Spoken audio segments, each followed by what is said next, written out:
नमस्कार दोस्तों, मैं आपका दोस्त ब्रिजेश पांडे। आप सबका एक बार फिर स्वागत करता हूँ मेरे YouTube channel market Mantra with Brijesh में। दोस्तों, स्टॉक एनालिसिस की सीरीज में एक बार फिर आप सबका स्वागत है। स्टॉक एनालिसिस की सीरीज में तो आज हम जो स्टॉक को एनालाइज करने वाले हैं वो टेलीकॉम सेक्टर की तीसरी सबसे बड़ी कंपनी और बिरला ग्रुप की कंपनी वोडाफोन आइडिया को एनालाइज करेंगे। क्योंकि आप देखेंगे दोस्तों, पिछले दिन से मार्केट में काफ़ी जोरों की एक बज़ है कि जब से कुमार बिरला जी अप्रैल में वोडाफोन के बोर्ड में वापस से आए हैं। क्योंकि आपको याद हो 2021 में उन्होंने आइडिया के बोर्ड से रिजाइन कर दिया था और आइडिया के बोर्ड से निकल गए थे वो। बट अप्रैल 2023 में वापस से वो वोडाफोन के बोर्ड में वापस आए हैं और तब से ये वजह है कि शायद वोडाफोन आइडिया का एक रिवाइवल होने वाला है और यहाँ से वोडाफोन वापस जिंदा हो सकता है और ये वापस से अपने पुराने लेवल 50 रुपये, 70 रुपये, 100 रुपये के लेवल पे जा सकता है। और हिसाब से देखेंगे दोस्तों, डर है कि वोडाफोन में आइडिया के शेयर में आप देखेंगे तो रह रहा है कि बीच बीच में काफ़ी एक तेजी आ जाती है। सडनली एक ही आदमी में आप देखेंगे 10%, 12% एक स्पाइक आता है और फिर बाद में वापस थोड़ा ठंडा हो जाता है। और उसे भी देखा जाए तो इस शेयर के ऊपर हमारे रिटेल निवेशकों का एक बहुत बड़ा चंक जो है, काफ़ी लोगों ने इसको एक मल्टी बैगर या पेनी स्टॉक के रूप में लेके रखा है और उस पर लोग को काफ़ी लोग पूछते रहते हैं। तो आज हम इसी दोस्तों को एनालाइज करेंगे और देखेंगे क्या कुमार बिरला जी के आने के बाद आइडिया में क्या ऐसे बदल गया है जो आइडिया को वहाँ से लेके जाएगा, और क्या आइडिया में सच में उतनी है दम कि यहाँ से वापस ये रिवाइव हो जाए और अपने पुराने लेवल्स को अचीव करे और टेलीकॉम सेक्टर में जिंदा रहे। उनके फाइनेंशियल्स, आने वाले प्लान, ये सब डिस्कस करेंगे आज की वीडियो में और एनालाइज करेंगे दोस्तों। बट उससे पहले रिक्वेस्ट करूँगा, अगर आप मेरे चैनल में पहली बार आए हैं तो दोस्तों ऐसे कंटेंट बनाने के लिए हमें काफ़ी मेहनत करनी पड़ती है और अगर आप हमारे मेहनत को सराहना चाहते हैं तो प्लीज़ एक वीडियो को लाइक जरूर कर दीजिए और चैनल पर अगर आप नए आए हैं तो सब्सक्राइब जरूर कर लीजिए और बेल आइकन को जरूर ऑन कर दीजिए, सो दैट कि आगे जल्दी जब भी मैं नए वीडियोस बनाऊँ या अपलोड करूँ तो सबसे पहला उसका नोटिफिकेशन आपको है और आप उस वीडियो को देख सकें। तो दोस्तों, अगर आप देखेंगे कि एक समय था कि वोडाफोन को, आइडिया को टोटली राइट ऑफ कर दिया गया था और पिछले साल आप देखेंगे इनके जो टावर का था जिसमें इंफ्राटेल के कुछ रेट बाकी थे देने थे पैसे, वो भी नहीं दे पा रहे थे और वहाँ से उनको धमकी मिल रही थी कि अगर हमारा पैसा नहीं आया तो हम इनका ये सिग्नल बंद कर देंगे, वो कर देंगे। तो उस समय लोगों को लग रहा था कि आइडिया की स्टोरी खत्म हो चुकी है और उनको देखेंगे तो उनको कुछ दिसंबर या जनवरी में ही कुछ के जो सुप्रीम कोर्ट का जो ऑर्डर था तो उसके हिसाब से उनको 16,000 करोड़ रुपया गवर्नमेंट को पे करना था और उसके ऊपर उनकी गवर्नमेंट से बातचीत हुई और गवर्नमेंट ने इनको जिंदा रहने के लिए वो जो 16,000 करोड़ की देनदारी थी उसके बदले में कंपनी ने वोडाफोन का, आइडिया का स्टेक खरीद लिया, 16,000 करोड़ का निवेश कर दिया। अब वो इक्विटी कन्वर्ट हुआ था दोस्तों। इक्विटी कन्वर्ट होने के पीछे एक जो गवर्नमेंट ने किया था उसके पीछे गवर्नमेंट ने एक शर्त रखा था कि अगर हम कन्वर्ट करते हैं तो आपको भी इसमें एडिशनल पैसा डालना पड़ेगा, आपको कंपनी को रिवाइव करना पड़ेगा। क्योंकि आपको याद होगा दोस्तों, पिछले साल जब इनकी जो पेरेंट कंपनी है वोडाफोन पीएलसी लंदन की, उन्होंने क्लियरली मेंशन डिनाई कर दिया था कि अब हम इस कंपनी में और एडिशनल फंड नहीं डालेंगे और पैसा इन्फ्यूज नहीं करेंगे, हम अपने इस बिजनेस से हाथ पीछे ले रहे हैं। और उसके बाद बिरला जी का भी स्टेटमेंट आ गया कि अब मेरे पास पैसा नहीं है, मैं इसमें पैसा नहीं डाल सकता, मुझे कुछ इसमें पड़ा नहीं, और उन्होंने भी बोर्ड से रिजाइन करके बाहर चले गए थे। बट कंपनी ऐसे हालात में आ गई थी तो फिर गवर्नमेंट को आगे आना पड़ा और गवर्नमेंट ने सबको टेबल पे लिया और ये प्लान आगे रखा। और जिसके बाद जब उनको कंपनी के मैनेजमेंट से ये भरोसा मिला कि हाँ ठीक है, हमारे जो प्रमोटर्स है वो भी पैसा इन्फ्यूज करेंगे और कंपनी को रिवाइव करने की कोशिश करेंगे, तो उसके बाद गवर्नमेंट का जो 16,000 समथिंग का था देनदारी, उसको उन्होंने इक्विटी में कन्वर्ट कर दिया और वो शेयर्स ले लिए। हालांकि आज के दिन में अगर अब देखा जाए तो गवर्नमेंट इसमें सबसे बड़ी शेयर होल्डर है, बट गवर्नमेंट इसके टेलीकॉम सेक्टर में इंटरेस्टेड नहीं। उन्होंने पहले ही क्लियर कर दिया था कि हम खाली इसको कंपनी है उसको बचाने के लिए कर रहे हैं, हमारा कंपनी में बोर्ड्स में या उसके कामकाज में कोई दखल अंदाजी नहीं होगा, हम उस पर नज़र नहीं रखेंगे। तो उसके बाद ही आप देखेंगे जब दोस्तों गवर्नमेंट ये किया, उसके बाद ही कुमार बिरला जी को बोर्ड में लाया गया और ये सब किया गया, सो दैट कि क्या होता है ना दोस्तों, अगर किसी भी कंपनी को मार्केट से पैसा रेज करना, फंड उठाना है तो उसके पीछे उसके प्रमोटर का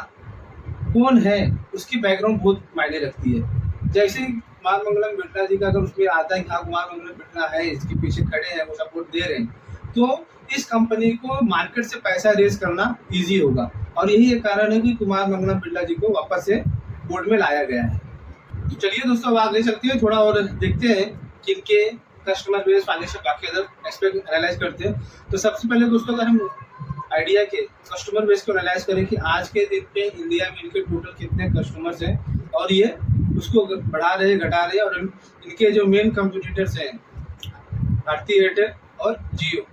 रिलायंस जियो, वो इनसे कितना आगे, कितना पीछे, कहाँ पे खड़े हैं। तो इसमें अगर आप देखेंगे दोस्तों, तो आइडिया के आज के दिन पे जो टोटल कस्टमर बेस है ऑल ओवर इंडिया वो 237.9 मिलियन है। अगर दोस्तों हम एयरटेल की बात करें कि एयरटेल के कितने कस्टमर हैं ऑल ओवर इंडिया, एयरटेल के दोस्तों आज के दिन पे जो टोटल कस्टमर बेस है वो 369.8 मिलियन है। तो आप देखेंगे यहाँ पे आइडिया से ऑलमोस्ट आप देखेंगे मोर देन 120 मिलियन कस्टमर जो है एयरटेल के ज़्यादा है। वहीं दोस्तों अगर हम रिलायंस जियो की बात करें तो रिलायंस जियो की टोटल कस्टमर बेस है, तो इसमें आप देखेंगे रिलायंस जियो 427.1 मिलियन कस्टमर बेस के साथ में पहले पायदान पे बना हुआ है, और आज के दिन पे जो टेलीकॉम सेक्टर का टोटल मार्केट है उसमें ऑलमोस्ट 60% का शेयर लेके रिलायंस इस सेक्टर का लीडर बना हुआ है दोस्तों। यहाँ पे अगर आप पिछले 3-4 क्वार्टर का अगर डेटा आप एनालाइज करेंगे तो उसमें क्या हो रहा है कि जो आइडिया के कस्टमर बेस हैं वो लगातार डिक्लाइन हो रहे हैं, और उनके जो कस्टमर डिक्लाइन हो रहे हैं वो एयरटेल और जियो में शिफ्ट होते जा रहे हैं, धीरे धीरे ये हो रहे हैं। तो क्या हो रहा है कि यहाँ पे अगर कस्टमर बेस में हम देखें तो यहाँ पे आइडिया को कुमार मंगलम बिरला जी के आने के बाद भी फिलहाल तो कुछ राहत दिखती हुई नहीं दिख रही। पिछले जो मंथ में इनका जो कस्टमर का अपडेट आया था तो इसमें भी इनके कस्टमर ऑलमोस्ट 7-8 मिलियन कम हुए थे, और वो गेन किसका हुआ था, जियो का और एयरटेल का। अब दोस्तों जरा हम इनके आइडिया के कुछ फाइनेंशियल देखते हैं, इनका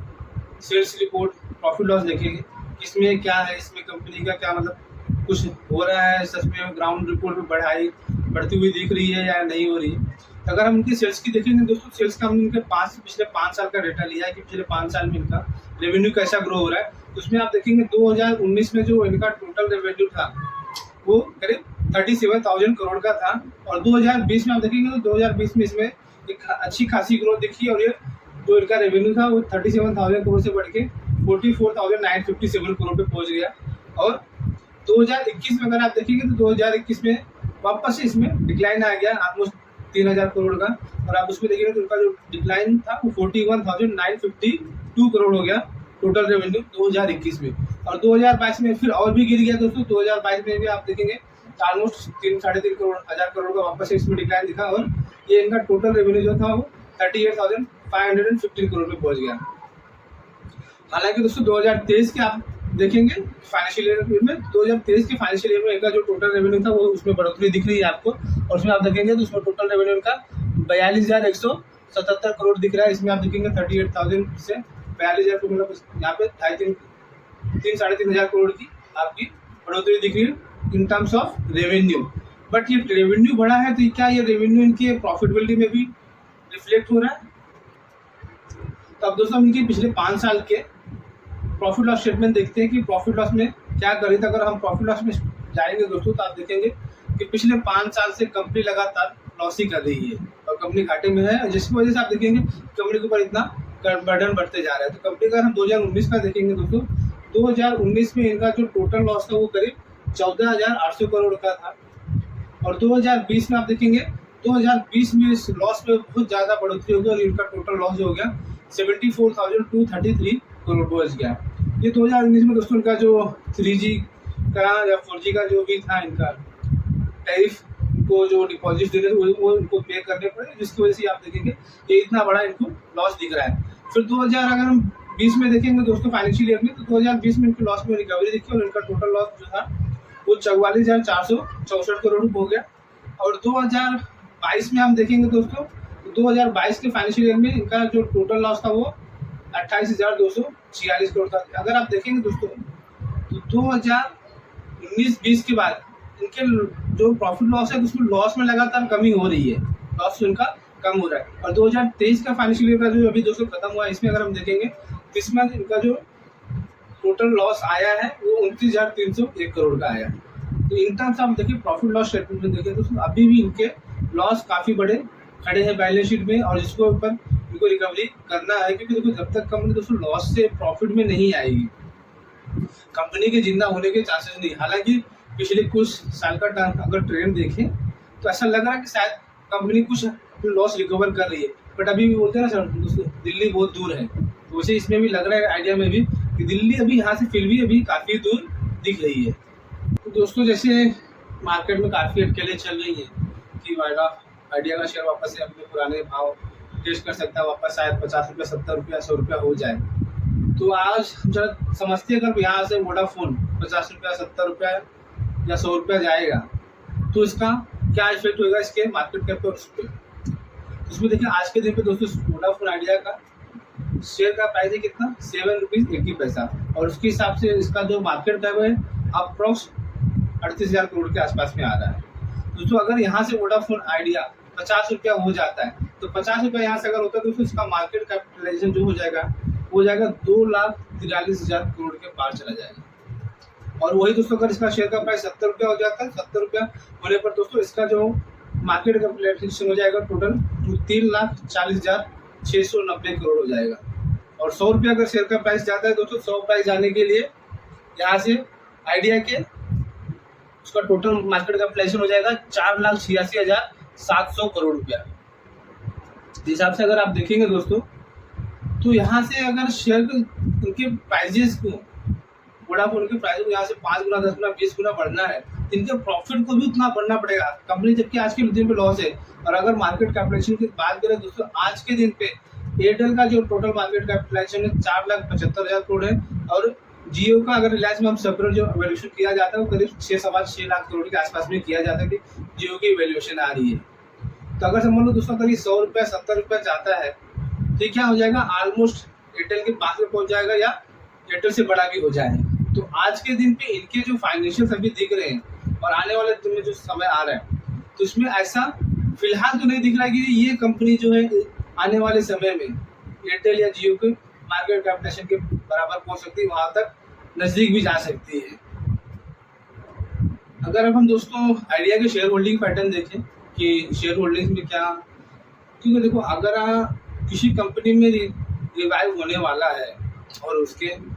भाव में बढ़ोतरी हो सकती है तो हमें और आपसे पहले जो मार्केट के बड़े इंस्टीट्यूशनल प्लेयर हैं, जो हम जिनको बोला जाता है कि इन्फॉर्म्ड क्लाइंट या इन्फॉर्म्ड इन्वेस्टर, क्योंकि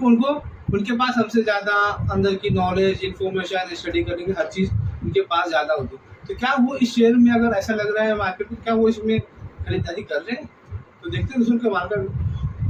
उनके इन्वेस्टमेंट को। तो अगर हम देखें दोस्तों उनके पिछले 3 क्वार्टर के आप देखेंगे, सितंबर 2022 अगर हम देखें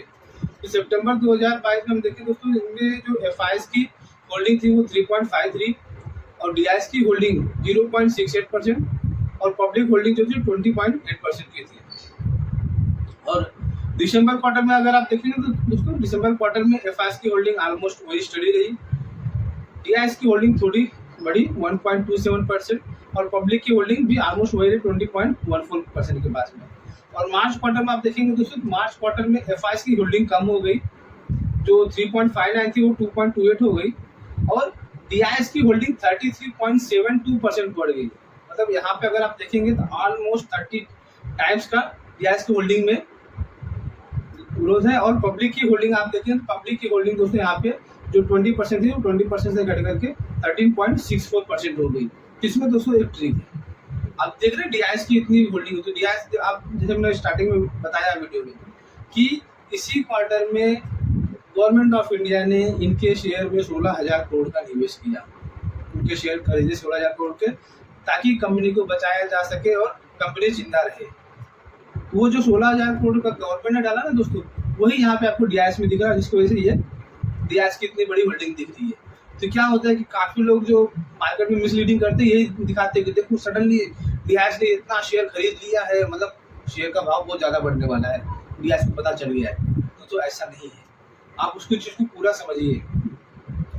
वो गवर्नमेंट का स्टेक है, गवर्नमेंट ने पैसा डाला है, वो यहाँ पे दिख रहा है आपको, जो इतनी बड़ी होल्डिंग हुई थी। यहाँ पे जो इंस्टीट्यूशनल इन्वेस्टर होते हैं, जो म्यूचुअल फंड या इंस्टीट्यूशन होते हैं, उन्होंने नहीं निवेश किया, उल्टा एफआईएस ने तो जो तो उन्होंने अपना स्टेक कम किया है। इस हिसाब से देखिए दोस्तों, इस चीज़ के ऊपर नज़र रखिए।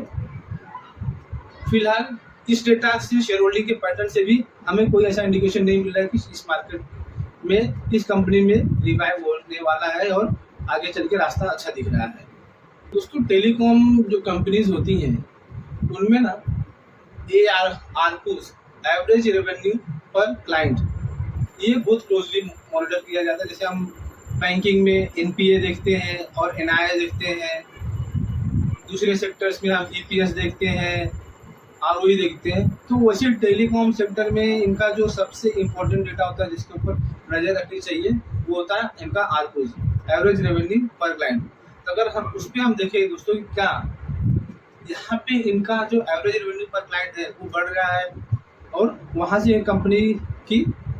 प्रॉफिटेबिलिटी ग्रोथ आ सकती है क्या? तो उसमें अगर हम देखेंगे दोस्तों, उनके बाकी पीयर्स के साथ में वोडाफोन का दोस्तों आज के दिन पे जो एवरेज रेवेन्यू पर क्लाइंट है वो 135 आता है। और उनके सामने अगर हम इनके जो कंपटीटर्स हैं उनकी अगर हम देखें उनके क्या है ARPUs, तो उसमें देखेंगे दोस्तों रिलायंस जियो का ARPUs जो आ रहा है वो 178 आ रहा है और भारतीय एयरटेल का 193 आ रहा है। मतलब भारतीय एयरटेल अपने हर कस्टमर से एक एवरेज 193 रुपीज़ कमा रही है, जियो 178 कमा रहा है और जबकि आइडिया 135 कमा रहा है। तो इस हिसाब से अगर हम देखेंगे तो यहाँ पे अभी आइडिया अपने कंपटीटर से काफ़ी लैगिंग है, काफ़ी बिहाइंड है। अब आइडिया को वहाँ पे अगर समझ लो जो उनके अदर कंपटीटर्स हैं जियो और एयरटेल, इनके साथ में वहाँ पे अगर अपने रेवेन्यू बढ़ाते हैं, ये भी अपने टैरिफ हाइक करते सब करते हैं, वहाँ पे पहुँचते हैं, तो उनको उनके बराबर का इंफ्रास्ट्रक्चर खड़ा करना पड़ेगा, उनके बराबर की सर्विस खड़ी करनी पड़ेगी, जो कि आज के दिन पे आइडिया के लिए बड़ा मुश्किल देता है। क्योंकि दोस्तों वो सब एक्सपेंशन सब करने के लिए, इनको कैपेक्स करने के लिए पैसे की जरूरत पड़ेगी और पैसा लेना मतलब वापस से अपना कर्जा बढ़ाना, जो इनका यही सबसे बड़ा सरदर्द है। तो अगर आइडिया के बारे में दोस्तों मैं बोलूँ ना कि आइडिया कैसी लगती है, क्या है, तो एक कौन सी तो एक मूवी थी जिसमें किसी की मूवी थी, उसमें था जीने नहीं दूंगा। तो आइडिया के बारे में मुझे ऐसा लगता है कि इसके पीछे जियो और एयरटेल ऐसे ही बोल रहे हैं कि मैं तुम्हें जीने नहीं दूंगा। वो मतलब टेलीकॉम सेक्टर में वो अपना काफ़ी दिनों से चल रहा है कि इनको प्राइस हाइक लेना है, प्राइस हाइक आना, बट वो चाहते हैं कि प्राइस हाइक तब ले जब ये मर जाए। तो वो चाहते हैं कि जब तक आइडिया जिंदा है हम रेट हाइक नहीं लेंगे, इसको और गड्ढे में जाने दो, उसको खत्म कर दो, इतना गड्ढे में डाल दो कि यहाँ से वो बाहर ही नहीं निकल पाए। तो यही है दोस्तों कि इनको भारतीय एयरटेल और जियो जीने नहीं देगा और गवर्नमेंट मरने नहीं देगी। जी हाँ, गवर्नमेंट नहीं चाहती है कि इंडिया में टेलीकॉम सेक्टर में ड्यूअल पॉलिसी हो। गवर्नमेंट क्या है, गवर्नमेंट इसको कैसे ट्रीट करेगी पता है? गवर्नमेंट इनको एक उस पेशेंट की तरह ट्रीट करेगी कि जो आदमी बीमार तो है, आदमी जैसे बीमार रहता है, हॉस्पिटल में गया, एडमिट किया, बहुत ज़्यादा क्रिटिकल गया, ICU में गया, तो गवर्नमेंट जब ये ICU में चला जाएगा तो गवर्नमेंट आएगी, वापस से वेंटिलेटर लगाएगी, उसको ऑक्सीजन वगैरह सब कुछ देगी, थोड़ा ठीक करेगी, फिर वापस उसको वेंटिलेटर्स निकाल के नॉर्मल वार्ड में लाके खड़ा कर देगी। अब नॉर्मल वार्ड से ठीक होके वापस से बाहर ठीक होके आना, ये आइडिया खुद के ऊपर है। तो इसको क्या बोले, इसके जो पीछे लगे हैं मार्केट के बड़े फोर्सेस हैं, वो इसको जीने नहीं देंगे, गवर्नमेंट इसको मरने नहीं देगी। तो नेट आगे आने वाले समय में इसके लिए मुश्किलें काफ़ी हैं। यहाँ से कंपनी वापस वो पुराने भाव पे जाएगी कि नहीं जाएगी, फिलहाल ये कहना तो मुश्किल है, बट ये भी नहीं दिखता कि दोस्तों की कंपनी यहाँ से कहाँ पर खड़ी है। तो अगर मेरी राय हो, मैं इसमें निवेश करना चाहूँ तो मैं तो शायद नहीं करूँगा इसमें निवेश, क्योंकि मुझे इसमें कुछ नहीं दिख रहा है। आदमी बोलेगा कि यार 7-8 रुपये आया, तो ऐसे भी किसी भी ट्रेड में 7-8 रुपये का एक स्टॉप लॉस को लगा ही लेते हैं रिस्क। ठीक है, ऐसा अगर किसी को सोच के पैसा डालना है, लगाना है तो सोच सकता है, कर सकता है, बट इसमें मुझे भविष्य तो नहीं दिख रहा, क्योंकि इसके मुझे नहीं लगता कि भारतीय एयरटेल और रिलायंस जो उसको जिंदा छोड़ेंगे और गवर्नमेंट इसको मरने नहीं देगी। तो इसलिए दोनों के बीच में ये लड़ता रहेगा, और इसी जब ज़्यादा बीमार हो जाएगा गवर्नमेंट आएगी, उसको ऑक्सीजन वगैरह देगी तो वापस लेके आएगी। हिसाब से देखिए दोस्तों, बाकी जैसे मैंने बोला, फिर से एक बार डिस्कस करना चाहूँगा, ये किसी भी तरह की कोई भी निवेश की सलाह नहीं है। अगर आप इस कंपनी में निवेश करना चाहते हैं या निवेश की कोई भी राय बना रहे तो आप अपने फाइनेंशियल एडवाइजर की एक इंडिपेंडेंट राय जरूर लें। इस पर निवेश करने की या ना करने की मेरी कोई भी सलाह नहीं है। उसे भी अगर आपको दोस्तों किसी विषय में निवेश करना है तो आपको सेबी द्वारा रजिस्टर्ड एक एडवाइजर की सलाह लेनी चाहिए, जो कि मैं सेबी द्वारा रजिस्टर्ड एडवाइजर नहीं हूँ। तो हिसाब से देखिए दोस्तों, बाकी मिलते हैं किसी और वीडियो में जिसमें हम किसी और स्टॉक का एनालाइज करेंगे एजुकेशनल पर्पज के लिए। तब तक के लिए आपको धन्यवाद, थैंक यू, जय हिंद।